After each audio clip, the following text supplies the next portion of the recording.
사랑하는 성도 여러분, 지난밤 평안하셨습니까? 오늘은 예레미야 25장 4절 5절 말씀입니다. 여호와께서 그의 모든 종 선지자를 너희에게 끊임없이 보내셨으나 너희가 순종하지 아니하였으며 귀를 기울여 듣지도 아니하였도다. 그가 이르시기를 너희는 각자의 악한 길과 악행을 버리고 돌아오라. 그리하면 나 여호와가 너희와 너희 조상들에게 영원부터 영원까지 준 그 땅에서 살리라. 아멘.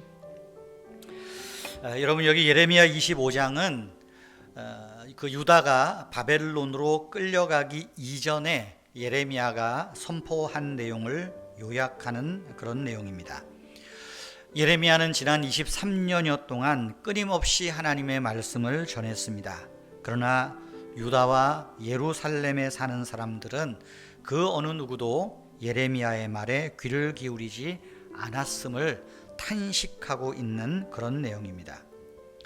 여러분, 들을 생각이 없는 사람들에게 하나님의 말씀을 전하는 것만큼 힘들고 외롭고 괴로운 일이 또 어디 있겠습니까? 여기 2장 4절에 보면 끊임없이 너희가 순종하지 아니하였으며 귀를 기울여 듣지도 않았다.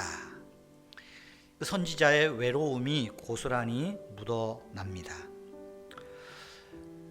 여러분, 영어로 순종이라는 말은 듣는다라는 라틴어에서 나온 말이라고 합니다. 순종, 듣는다. 무슨 말이겠어요? 순종이라는 것은 듣는 것에서 시작된다는 것을 전제하고 하는 말입니다. 그러나 완고해진 마음은 듣기를 거부합니다. 자기 의에 가득한 사람들은 남의 이야기에 귀를 기울이지 않습니다. 물론 하나님의 뜻을 물어보고 고민할 생각도 하지 않습니다. 그런 자들에게 예레미야가 외쳤던 그 메시지가 무엇입니까? 5절에서 말하죠. 악한 길과 악행을 버리고 돌아오라 하는 것입니다. 돌아오라. 돌아오라는 요구는 지금 너희가 길에서 벗어나 있음을 전제하는 말입니다. 돌아가기 위해서는 벗어난 길, 잘못된 길에서 발걸음을 멈추어야 합니다. 그런 후에 돌이켜야 한다는 것이죠. 또 악행이라는 말이 있죠. 악행이라는 말은 하나님으로부터 멀어짐, 즉 하나님으로부터 소외된 상태에서의 생각과 태도를 뜻하는 말이 악행입니다.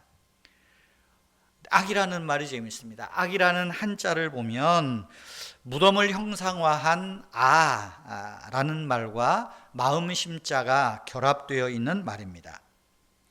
여러분, 악이 무엇입니까? 상대방에게 무덤을 안겨주고 싶은 마음, 남에게 해를 끼치려는 마음이 악이라는 거예요. 그 악한 마음을 품고는 하나님께로 돌아갈 수가 없습니다. 그래서 너희는 악한 길에서 돌이키고 악행을 그치라, 그렇게 말하는 거예요. 악행을 그치고 돌이키는 자에게 주시는 약속은 뭡니까? 하나님이 조상 때부터 말씀하신 땅에서 영원부터 영원까지 살게 된다. 즉 장구한 삶의 복을 약속하는 것입니다. 하지만 유다 백성들, 이스라엘 백성들은 하나님의 말씀에 귀를 기울이지 않았습니다.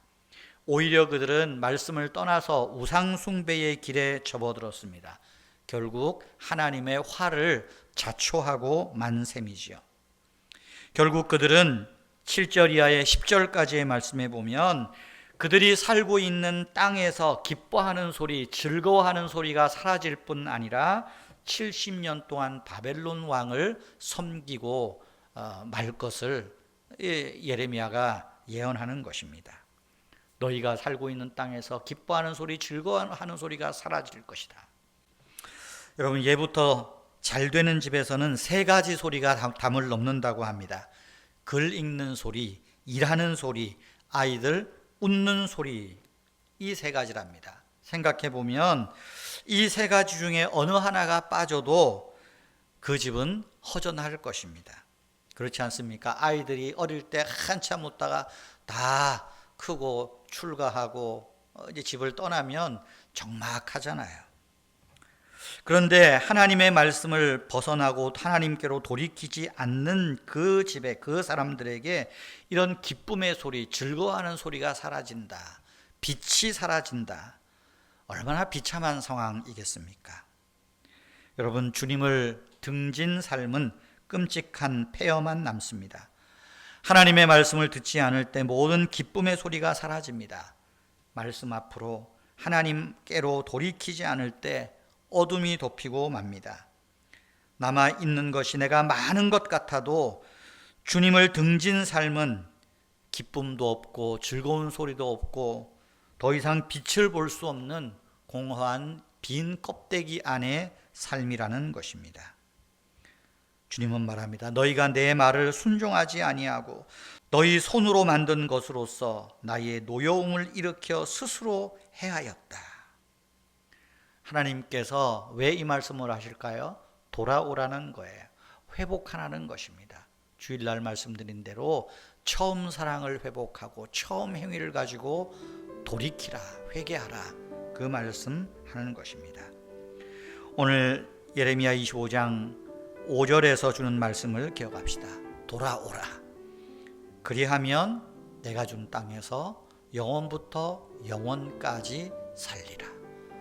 하나님께 돌아가고 하나님 앞에 우리를 세움으로써 하나님이 주시는 영원한 복을 누리시는 우리 모두가 되기를 축복합니다. 하나님 아버지, 우리가 늘 하나님께로 돌이키는 그런 믿음과 삶의 결단이 있게 해 주십시오. 우리 자신을 늘 하나님 앞에 세우는, 하나님 앞에서 살아가는 코람데오의 정신을 잃어버리지 않도록 주님 도와주십시오. 그래서 우리가 항상 개혁해가는 교회, 항상 개혁해가는 성도로서 하나님과의 관계가 더 깊어지게 하여 주시옵소서. 우리 은혜의 교회를 축복해 주시고 우리 교회가 더욱 하나님 보시기에 좋은 교회로, 또 칭찬받을 만한 교회로, 또 우리 교회 모든 성도님들이 하나님을 즐거워하며 하나님께 영광을 돌리며 사람들에게 칭찬과 존경을 받는 그런 성도님들로 세워주시옵소서. 자녀들을 축복하시고 우리 성도님들의 가정과 일터 위에 하나님이 함께 하시고 복을 내려 주시옵소서. 주 예수님의 이름으로 기도하옵나이다. 아멘. 우리의 가정과 또 자녀들 일터를 위해서 잠시 더 기도하시기를 바랍니다.